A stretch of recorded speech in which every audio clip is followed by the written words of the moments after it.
Jared, you've been playing a little bit of Telltale's Minecraft game, correct? I have the first part. Yeah, I played episode 1, and by a little bit. I mean, I completed the first episode. Okay, episode 2 came out. It was like a surprise launch. Yeah, this it's like, week. Have you had a chance yet? No, I haven't done that Okay. yet. Just one. So, Tales from the Borderlands just finished, and I was super excited by that, even though I wasn't a Borderlands fan. Did you guys play it at all? Which one? Oh, Borderlands. I did not. I have not. I've installed it, downloaded it, and installed it a couple nights ago, and I plan to play it. God, it's like it's one of those things where I recommend it to everybody, regardless of what they think of Borderlands. And it's like you get so much out of this story because the characters are so good. Yeah. Do they accomplish the same thing with Minecraft? Yeah, I think so. I don't think you have to play Minecraft at all to enjoy this game. It really, this is... My take on this is kind of Telltale's way of doing storytelling without having to worry about too much IP to associate. Right. Minecraft does not have a lot of deep lore. It's about iconography mostly. Yeah, of course. And so they have to have those icons, and they use them in clever, funny ways. This is mostly their chance to tell, and they've been completely transparent about this, kind of an 80s adventure buddy movie. I mean, that's what they're going for. They're going for Goonies. They're going for Ghostbusters. They're going for that kind of vibe, kind of what we would think of now as hard PG. Back before you had PG-13, when PG movies were a little kind of goofier and edgier. Not that that's like edgy Minecraft. No, it's not like it's not dark gritty Minecraft world. No, it's funny. It's cute. Do they have a talking pig? Please tell me no, they have the a pig talking doesn't talk. Oh, But really? honestly, Funny. I'm glad the pig doesn't talk. That's good. Like at first, I wanted him to talk too, but the pig is. They already had a talking pig in one of their games. The pig is named Ruben. He's my favorite character. And He sounds delicious. yeah, he is. But Ruben the pig's pretty great. He has a little cosplay outfit he wears to the con, and it's very adorable. Yeah, they did a good job with it. I mean, it's Telltale. They know how to tell a good story and write dialogue. There are some chuckle moments. There's some laugh out loud moments. It's absolutely solid.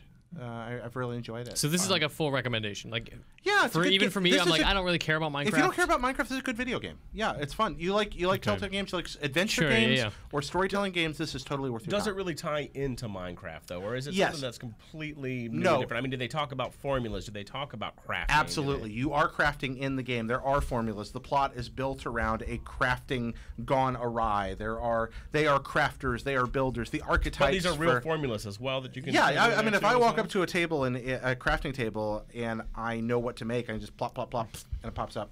But this is primarily a Telltale game. Yes, you get the item, but the question is, are you going to need it, and are they going to give you the materials to do a lot of crafting? But yeah, if you know and like Minecraft, the nods are everywhere. I mean, it's a ball. It's not perfect. There are a lot of places you can like, well, I think that could have been done this way. But overall, I really just enjoyed that game. Yeah, Justin Davis reviewed it for us, the first episode, and he's working on the second episode now. I guess his main thing with it was he absolutely loved the main character. It was played by Patton Oswalt if you're a male, and I forget. Kat Tabor. Okay, yeah, and so yeah, he Padme loved Amidala herself. Yeah, Right. He loved that character.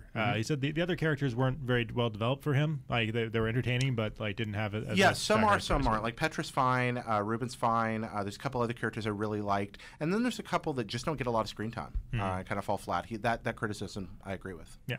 This is the first Telltale series in a while where I just don't feel the need to play it right away, and I'm totally happy to wait till it's done and just crank through it all, which I know a lot of people now are doing with Borderlands, but I played one episode of Borderlands and was totally hooked. Yeah. And I kind of don't like that feeling anymore. The like being. No, this is not your vibrant, dramatic thing. This is kind of your cute, vibrant thing. I'm different so. kind of. Let me say for those for the Telltale games too, those episodes you can finish easily in one sitting, and almost I want to do a couple in one sitting. Yeah, too, yeah, right? yeah. Like it's about 3 or 4 hours of gameplay for 2 episodes. You get about an hour and a half. I just don't like being beholden plus. to like an unpredictable release schedule of an episodic series. Like Yeah. the whole reason episodic is great as a concept is that it's consistent.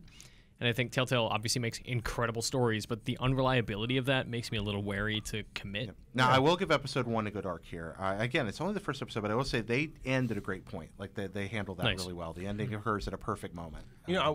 For me though too, it's kind of like how I like binge watching streaming, shows Yeah. on streaming services now too, because like you're able to follow the plot a lot better over an entire season. Or When they call or back to several something seasons. from 8 episodes ago, you're like, oh, that was this morning. What was that? Yeah, exactly. And before, like if you're watching, it was like that's 2.5 months ago, and you're like, what exactly were the details? So that's kind of where I like sitting down and doing episodic gaming on a row too. Like with Game of Thrones, for example, I played the first couple, and then I was like, you know what, I'm gonna I finished those. I'm going to wait, and then I'm just going to start over from the beginning again and just go through it all in one go. Which is a good idea with that one because it's been a while since the last episode. Yeah. They're saying the next one's going to come by the end of the year, the last one. But yeah, like that one, there's a lot of callbacks to previous episodes. It's difficult to keep track of what's going on. Yeah, I'm just waiting now, until, like you're saying, until the last one comes out, and then I'm going to just go through all again from the beginning. Now, Mitch, give me your elevator pitch here for a second because I actively dislike Borderlands. So do I. I think its lore is not great. I think it's a little juvenile in points. I think it's like in Borderlands 1, like super misogynistic and terrible towards like its treatment of just human beings, but.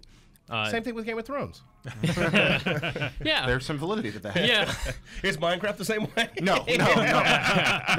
Minecraft treats people with decency in practically all situations. Even Ruben. Especially Ruben. Tales from the Borderlands is really good because it is basically a con man heist story set to a space western and with a really interesting hook of a framed narrative.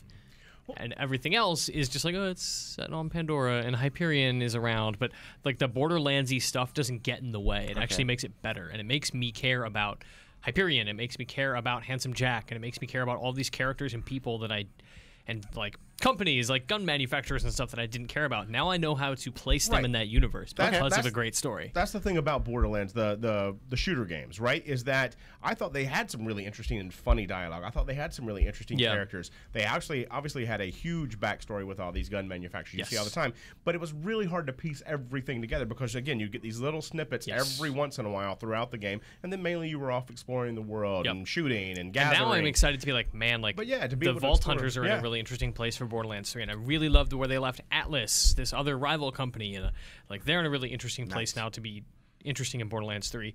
And weirdly, it makes me excited for Borderlands 3, despite the fact that I'm like lukewarm on Borderlands 1 and 2. Like I enjoyed shooting stuff, but didn't care about really anything else. Sort of like Destiny. I wonder if Telltale made a Destiny type game. If the story would make sense all of a sudden, you'd be like, oh, I get it now. I understand. It's all continuous. Awesome, man. I would love a Telltale Destiny game. I want to make some sense of that universe. I want a Telltale Superman game so bad. I figured that would be the right way to do like a Superman game, is to focus on because that's the part that people miss about Superman, is the story is always the best part of him, since he's so powerful. Where you get to be this like amazing good dude. Yeah, but people think that's dull, but when you're an amazing good dude, absolutely surrounded by flawed people you really care about, that's dramatically compelling. Did you read Matt Fraction's Hawkeye? No. It's awesome. It's just about Clint Barton when he's not Hawkeye. Oh wow. He's like, here's Clint Barton living in his apartment, raising his dog, fighting with his girlfriend. And it's an amazing story about. I saw that in Age of Ultron. It was kind of boring. It was. I want a Telltale Star Trek game. Oh yeah. I want a Telltale Hawkeye game. No, a Telltale Star Trek game it's just too perfect. Like that needs to exist in this universe. Yep, that'd be cool. Star Trek is all about ridiculous situations and goofy solutions to puzzles and all the things that excel at adventure. Can I just say though? I'm going to say it. I love the stories in the Telltale games. Man, I wish the mechanics were a little bit better. Yep. I'm with you. I think Telltale makes very weak games. They keep slimming it down. And just making it, and it's a choose your own adventure book. More than anything. And I was very happy. I didn't even talk about this, but that's another, at least in episode 1 of Minecraft, I was pretty happy with the way it handled mechanically. The targeting system's really simple. The combat works just fine, and then there's kind of almost a temple run part to it that worked much better than I thought it would. I was like, oh wow, this came out well.